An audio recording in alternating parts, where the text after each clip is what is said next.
you have to do, this is aerial reverse grab on spin. The first thing you have to do is climb up. After that, you got to figure out which, first of all, the direction you're going makes a difference. So if I climb up and I start my spin going clockwise, I know that I'm going to be using my right hand, okay? So walk it around to build just a little bit of momentum. Climb it up. And then you can pull in to get yourself some more momentum. You can lean out if you're having a little bit too much momentum. Anyway, bring it in. Grab as high as you can. Allow yourself to sink down and bring your legs off into compass legs. Now, when you fling around and you drop down and you fling here, you got to get around the pole.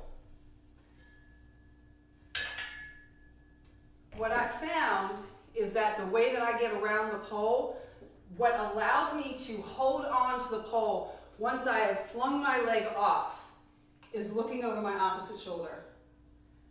If I don't look over my opposite shoulder, I won't be able to hold on.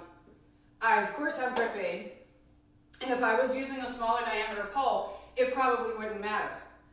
But because I'm using this fat pole, this extra, maybe it's not, maybe this is what you really have to do, because I'm learning this again on this pole. Like I said, I learned on a really skinny one. So up. Notice I'm going the opposite direction this time, so it's going to be my left high. Bring that leg around, fling, look over your shoulder so that you can grab. Okay. If I can even make myself do it. Okay, here we go. Oh, hey. That's interesting. So there you go. You don't have to do compass legs. You can do it straight leg.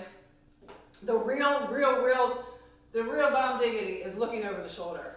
Not only will looking over the shoulder allow you to pick up the pole when your body gets around, but it's something about looking over the shoulder that puts your body in a position to where you're kind of like locked in, and you'll feel it. You'll feel your hand lock around the pole, and you'll feel that you're secure. So, all right, let me try the straight leg. Here we go. Straighten the leg, look over the shoulder. Yep, that's the rub. It's looking over the opposite shoulder. That will help you get around. When you first come off of the pole, you may, now this depends on how brave you are, you may want to use your bottom hand to help fling you around even harder. The way that you do that is you kind of think about holding the pole, and now though you can't move the pole, you kind of think about stirring. That's the motion that your arm's gonna make, because when you come around, it's gonna fling you. Okay, so you're gonna come up and then kind of push off and let it fling around. All right? You don't have to. Once you get used to, like the body position, I'm pretty sure you can kind of go slow on the pole and still make it around, because it's about looking over your shoulder, and you'll kind of feel your wrists kind of moving around too.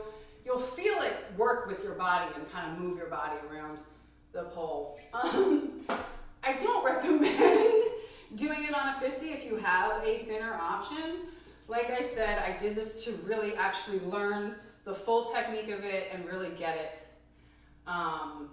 to where I really, really understand it, because there is so many things you can do with this aerial reverse grab.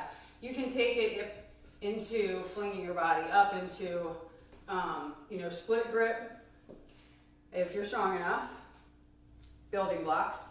You can take it into twisted ballerina. There are so many different things you can do with it. So just remember, whether you do compass legs or straight leg, just remember the key is once you sink down, look over your shoulder, and that will allow you safe and happy falling.